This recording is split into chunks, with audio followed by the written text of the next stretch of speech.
What is up, guys, and welcome back to GameBird Classic. Today we're diving into what's become one of the most interesting reveals for the Nintendo Switch 2 so far, Splatoon Raiders. This game is not what we expected. In fact, I believe this might be Nintendo's first full-on roguelite adventure, or survival exploration game. So grab your splatter shot, because we're about to coat this theory in everything we got.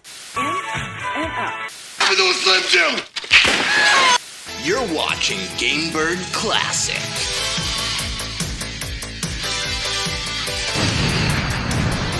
One more thing. Don't forget to hit that like button and smash that subscription button so you guys can be notified when I upload brand new videos. Take it away. Alright, so one of the first things that stands out to me in this trailer is the presence of a home base. Not just a menu screen or a hangout hub where you wait for your friends. Instead, it looks like a bare bones, rickety outpost built over the water. Lonely, sparse, and really begging to be built up. However, we do see clues to activities that we might be doing here. There are signs of fishing as a gameplay feature, as we see multiple characters fishing and wielding fishing poles. On top of that, I've got a strong feeling that crafting is going to play a major role here too. This base might evolve into a space where you craft gear, upgrade tools, and expand your camp over time. This already has huge implications. Think about games like Hades or Darkest Dungeon that thrive on this idea. In these games, your base is where your character grows and develops, becoming stronger and gaining more resources for the next run. I think it'll be a game where it's not just about the run, but also about all the things that come afterwards. And for someone like me who's not the biggest fan of pure roguelikes, this, I think, would be awesome. Next up, we have the mysterious island you travel to with your new mech buddy. This place gives major roguelite loop vibes. We see in the trailer that you're sucked into this wild vortex and end up stranded near a strange island with signs of previous life. I think it's a safe guess to assume that this won't be some ordinary place. And if I had to guess, I imagine the island is going to change every time you visit it. Think of procedural generation, different enemy layouts, new zones and fresh loot, resources, and different crafting materials each run. But maybe it's not procedurally generated. It does look like there is multiple islands in this area, so maybe each island kind of serves as a checkpoint for progression, and the islands get weirder and more dangerous over time the farther you get. Your goal could be to explore, fight, collect materials, and even face off against epic bosses as you advance the story. And this is where I think the gameplay loop kicks in. You return from the island, stronger and better equipped, with new resources to craft new items, upgrade your weapons, update your base, and ensure that your character is more prepared for the next island adventure. If done right, I think this loop could be way better and way more addictive than Side Order, and on a much grander scale too. Now let's talk about that new Mech Companion. First off, I love this thing, and I can't wait to see all of its functions. I think we all expect this bot is going to help us in battle, but there's got to be a little more to it, right? This thing might also be your inventory system or your pack mule. It might be able to harvest and refine materials for you, or it could even be your co-op partner if local multiplayer comes into play. I imagine going deep into a run, fighting enemies, gathering rare resources, fighting a unique boss, loading up my mech with all the great loot that I acquired on my run, think Deep Rock Galactic, and then escaping back to your base where you level up your character and craft some upgrades. I also want to add that if this is the direction that Nintendo is going with Splatoon Raiders, I hope it's a roguelite adventure and not a roguelike. If you're like me, pure roguelikes are super frustrating. Listen, I respect them.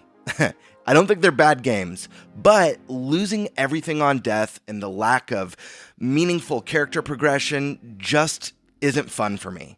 I do, however, really enjoy roguelites, games like Hades, Loop Hero, Darkest Dungeon, and even Side Order, which each run builds towards something. You feel your character progressing in a meaningful way, so that even when you fail a run, you're still accomplishing things and you're still getting stronger. Also, I want story, I want world building, power creep, I want progression. Keep the run structure, but layer it with purpose. If Splatoon Raiders can hit that same balance, then yeah, I'm absolutely in. I also think you can make a strong argument that based on the footage, you could theorize that this game is going to be more of a open world survival or semi-open world survival game, and I think there's enough clues in this video to lead to that theory as well. And that might even be the more likely scenario. More of a gathering survival exploration game where you're leveling up, acquiring new items and materials, and I mean your character's called the mechanic in this after all. So maybe you're building up your base, maybe you're building up the islands, creating your dream islands, or even returning them to their former glory, as we can see that there's destruction or remnants of past settlements here. However, because of side order, because the Splatoon team already dipped their toes in the roguelite experience, I think this is a great time for them to be like, hey, we had a really cool idea that resonated with people and was a lot of fun, but what if we expanded on that? What if we made it more feature-rich, gave it more depth, more personality, added a stronger narrative, and built-in survival mechanics into this really well fleshed out roguelite experience? And I just think that makes a lot of sense. It kind of makes me think about how Breath of the Wild, in a lot of ways for Zelda, felt like a proof of concept. It was something new that they were trying with their IP, and then they went ahead and made Tears of the Kingdom, which made it more feature-rich and dense and packed it with content and gameplay and features and expanded the world and expanded the story. So I'm leaning towards the side of roguelite, but I wouldn't rule out the possibility of a survival exploration game. And from the very little that we've seen, Raiders doesn't just look like a loot grind, it seems like it'll be a more narrative experience than we've had in the past.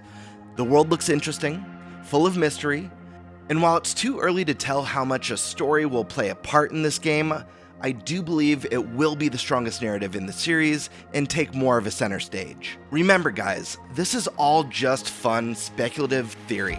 We've barely seen anything from this game. We literally just have a quick teaser to go off of, with no confirmed mechanics, but I theorize that this game will have home base building, fishing and crafting, combat with a mech buddy, and persistent upgrades and character development, and a more focused narrative. And again, I just want to repeat, this is not confirmed, but I feel early signs point to Splatoon Raiders being a roguelite adventure, and honestly, I think that would be really cool. But what do you guys think? Sound off in the comment section below. Do you guys think this will be a roguelite adventure like I'm describing in this video? Is that something you'd even want? Would you prefer it to be something wildly different, like a single-player adventure game? I'm pretty sure that's the big one. Or would you guys like that more survival, exploration, hunting, gathering, building, and developing? Sound off below. I want to hear your guys' thoughts. Are you guys excited for this game? Let me know. And hey, don't forget to hit that like button, smash that subscription button, and smash that notification bell so you guys will be notified when I upload brand new Nintendo content. And I'll see you on the next one. Peace.